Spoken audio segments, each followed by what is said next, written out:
Welcome to today's deep dive into the source material. We are looking at a truly comprehensive, honestly, just an incredibly profound system of knowledge today. Yeah, We're diving into the ancient science of Ayurveda.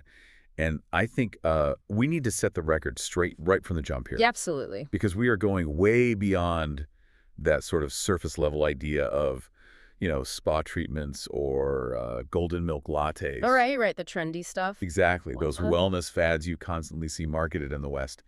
Our mission today is to uncover this massively interconnected ecosystem of human health. It's a framework that bridges the mind, the body, and, incredibly, the cosmos itself. It really is a complete paradigm shift. I mean, if you consider modern reductionist biomedicine, which obviously has its miraculous uses, we all know that. Well, for sure. But it tends to heavily compartmentalize the human body. Yeah. You have the cardiovascular system over in one wing of the hospital, the nervous system in another. Yeah, different doctors for different parts. Exactly. And they are largely treated as these isolated mechanical parts. But the Ayurvedic perspective we're exploring today, it operates from a completely different foundation. Which is what makes it so fascinating. It really does. It perceives the body as this dynamic equilibrium of energies, tissues, pathways, and they're constantly in dialogue with each other. It's not a machine. It's a living, breathing network. And the blueprint for our deep dive today is going to map out exactly how that network functions. We're going to decode the elemental weather systems, basically, that govern your body. I love that framing. Yeah, and we'll explore how your physical tissues don't just exist side by side, but they literally cascade into one another. It creates this massive chain reaction of either health or disease. Right. And maybe most interestingly, we'll learn why your unexpressed emotional baggage might literally be creating a physical sludge that clogs up your biological systems. So as you listen today, I want you to actively think about your own unique physical and mental quirks. Yeah, pay attention to yourself. Think about how you specifically react to stress or, how your body feels when the seasons change.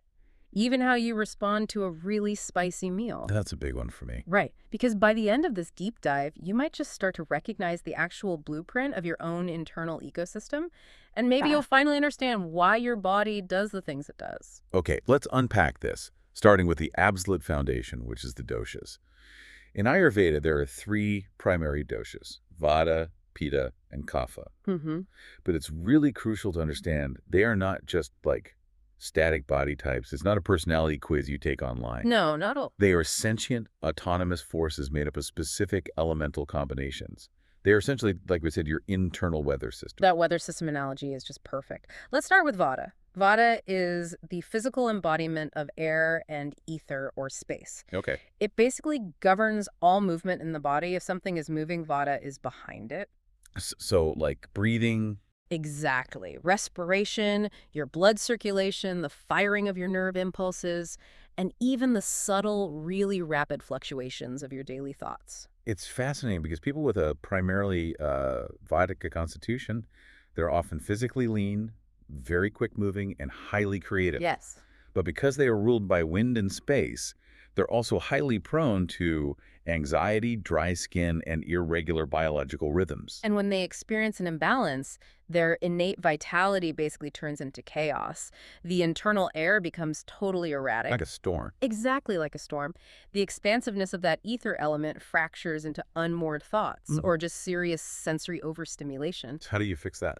To bring that back into balance, you need warm grounding routines and slow movement rituals. It's very much like a skilled gardener restoring still and calm weather to a wind-battered, troubled field.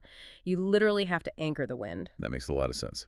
Then we have Pitta, which is the incendiary fusion of fire and water. The fire element is key here. Right. This is the ultimate force of transformation in the body. It's driven by digestion and metabolism, and it primarily resides in the small intestine. People with a Pitta constitution typically have a pretty robust muscular physique. They possess this fiercely rational, sharp mind, and they're usually marked by intense ambition. But imagine what happens when a fire burns out of control. It gets destructive. Exactly. When Pitta is out of balance, when there's too much heat or the water element becomes stagnant, it leads to literal scorching effects within the body. Wow. We are talking about severe inflammation, hyperacidity, and on the mental side, serious emotional volatility and anger. So how do you cool that down without completely putting the fire out? Yeah. Because you still need to digest food, right? Right, you need the fire.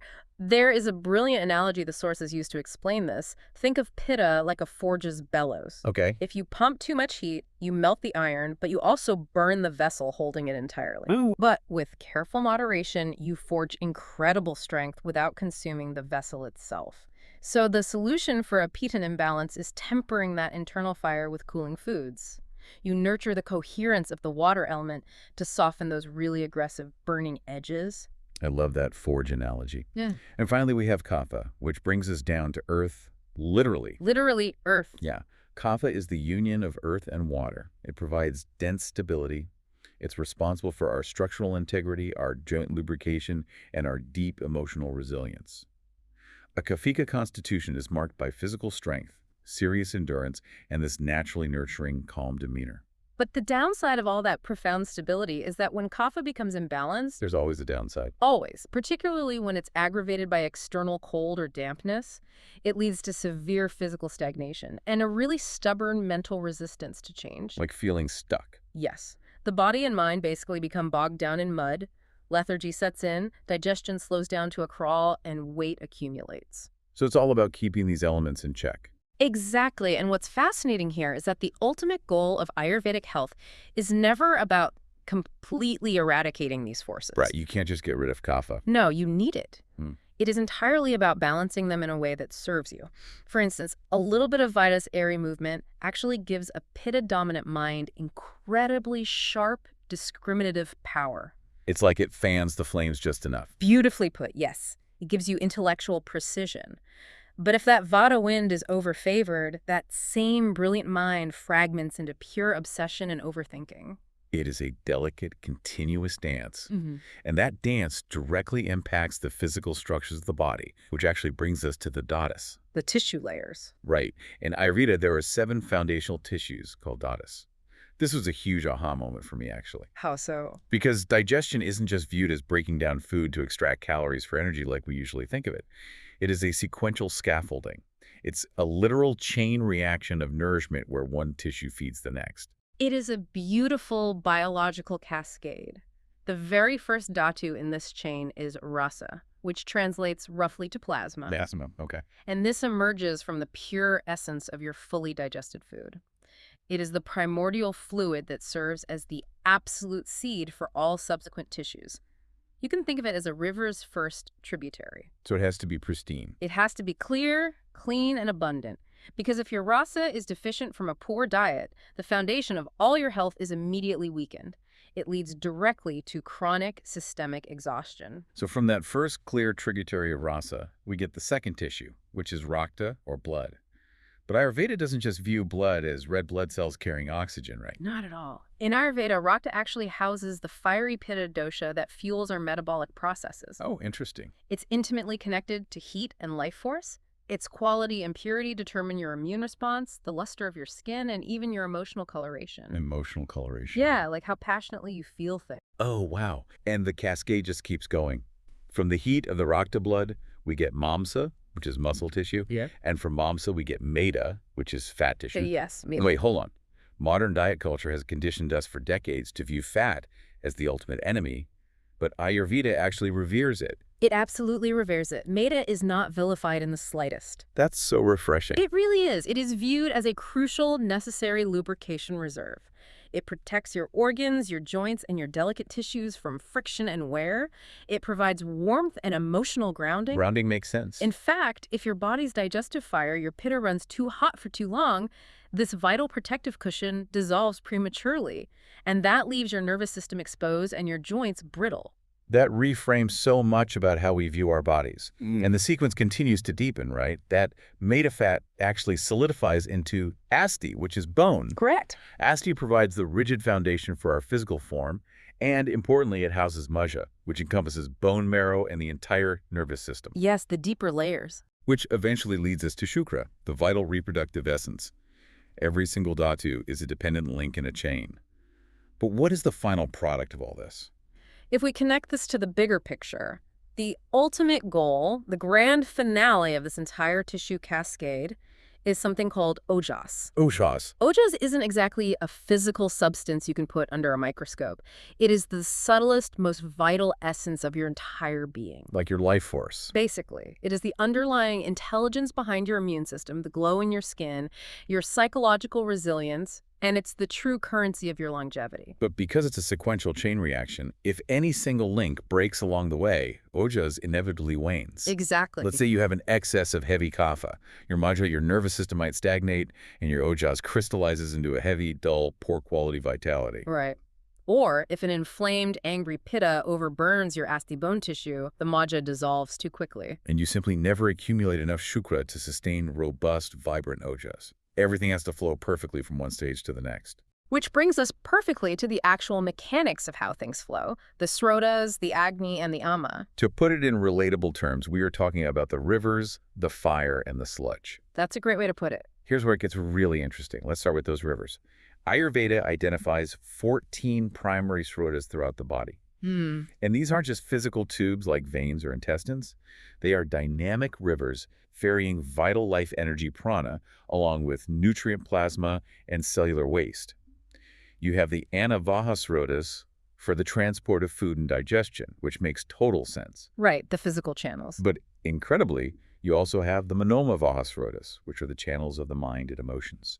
This is a profound concept. The mind isn't just localized in the brain, its energy flows through specific channels across the entire physical body. It's everywhere. Yes.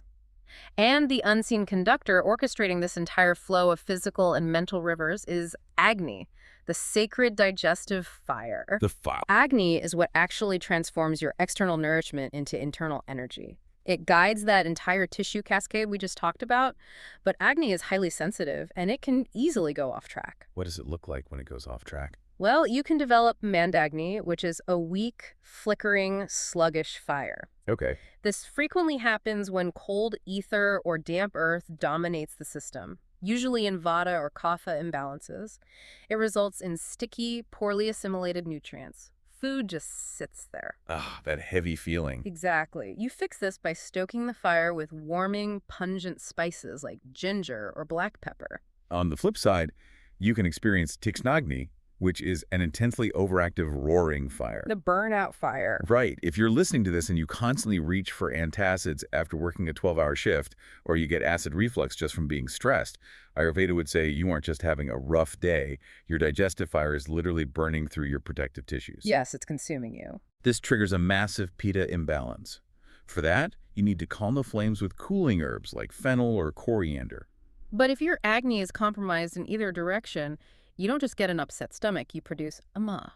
Ama, the sludge. Ama is the toxic sludge, the thick, viscous residue of incomplete digestion. And this is where the holistic nature of Ayurveda truly shines. Let's look at a remarkably vivid example of how this sludge builds up. I think almost everyone listening today can relate to it. Well, I'm sure.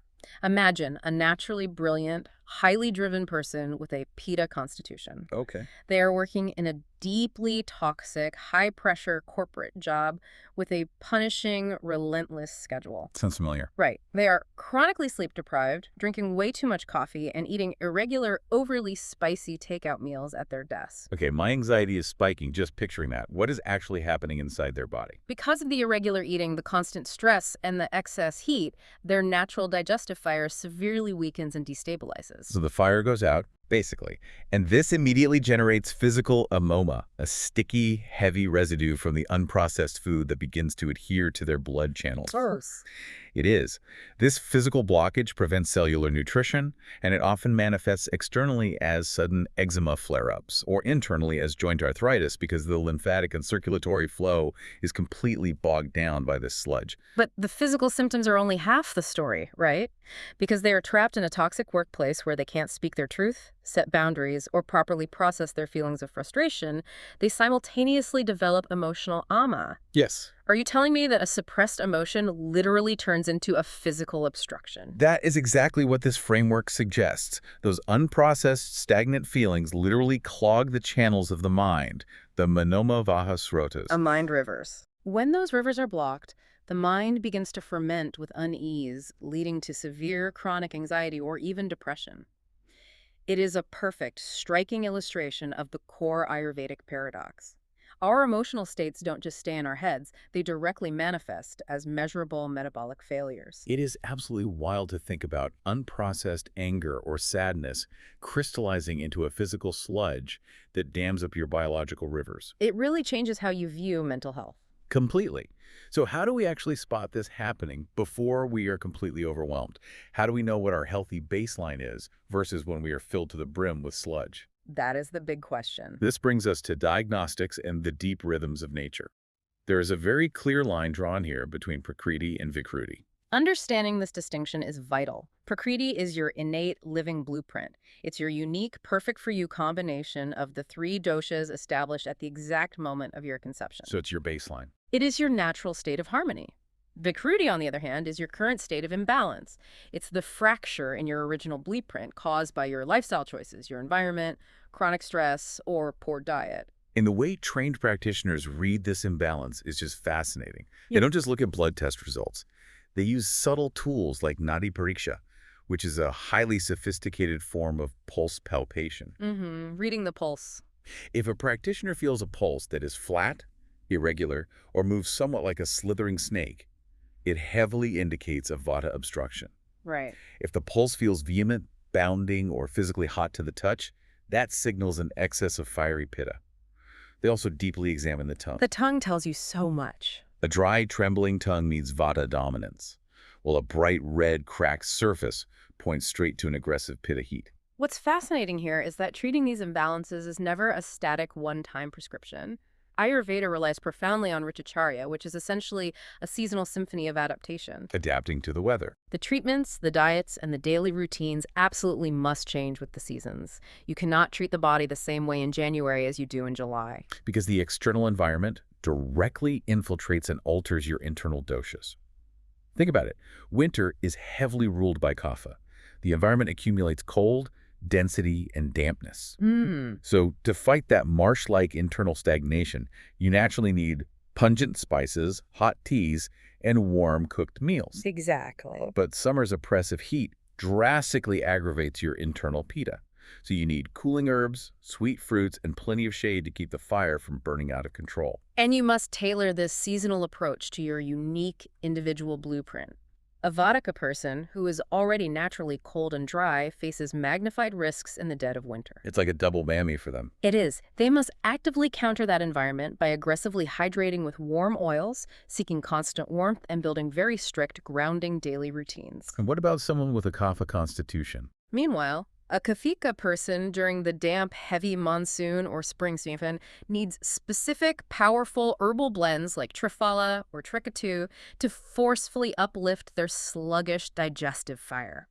You have to do this before those damp environmental toxins crystallize into seasonal respiratory illnesses or allergies. You must constantly adapt to the world around you. But let's be real.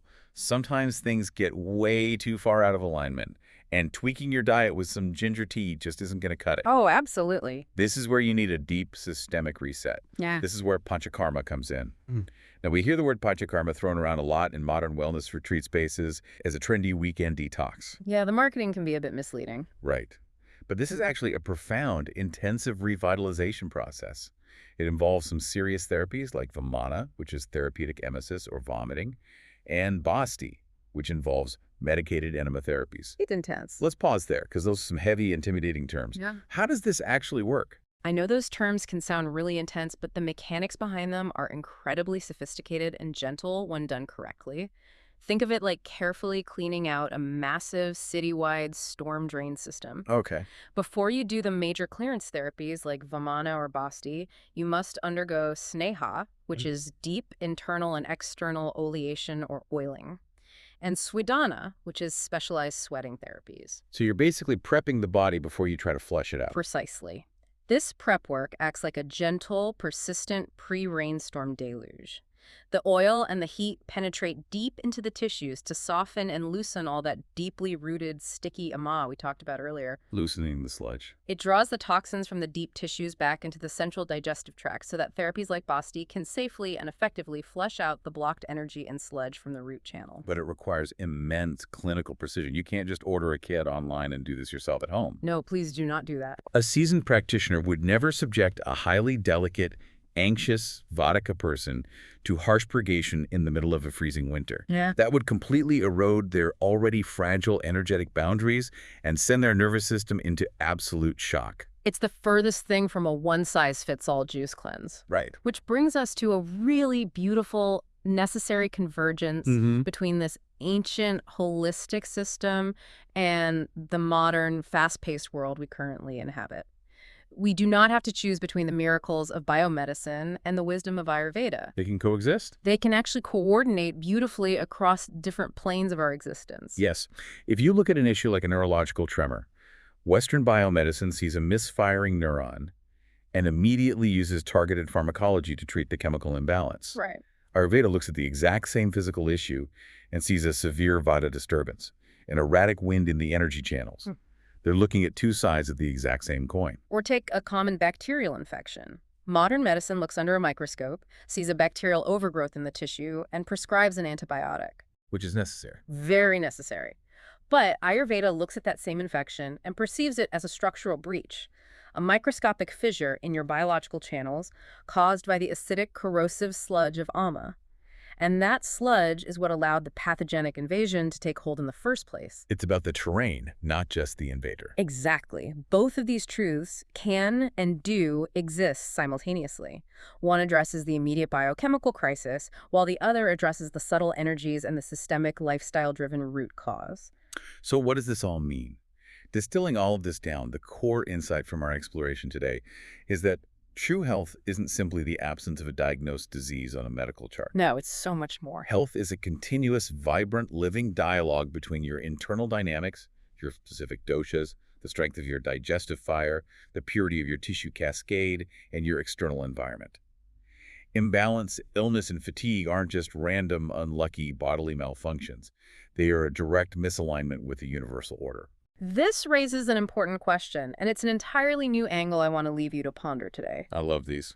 We've discussed how crucial it is to adapt to the seasons, to let the external environment dictate our internal rhythms, but consider our modern world. Okay. We spend our days in constantly climate-controlled, air-conditioned offices, staring at artificial blue light screens 24/7. Guilty. We are completely insulated from the natural temperature shifts and the rising and setting of the sun. If our physical health and vital ojas are fundamentally reliant on staying in rhythm with the natural world, how is our modern, perfectly insulated, artificially lit existence fundamentally altering our human evolution? Wow. Is it creating the systemic imbalances we are trying so desperately to fix? That is a phenomenal, somewhat unsettling question to sit with. Yeah, Are perfectly comfortable modern environments actually making us sick? something to think about. Thank you so much for joining us on this deep dive. We encourage you to take a moment today to step outside, observe your own internal weather, check in with your digestive fire, and maybe give yourself permission to clear out some of that accumulated sludge. Catch you next time.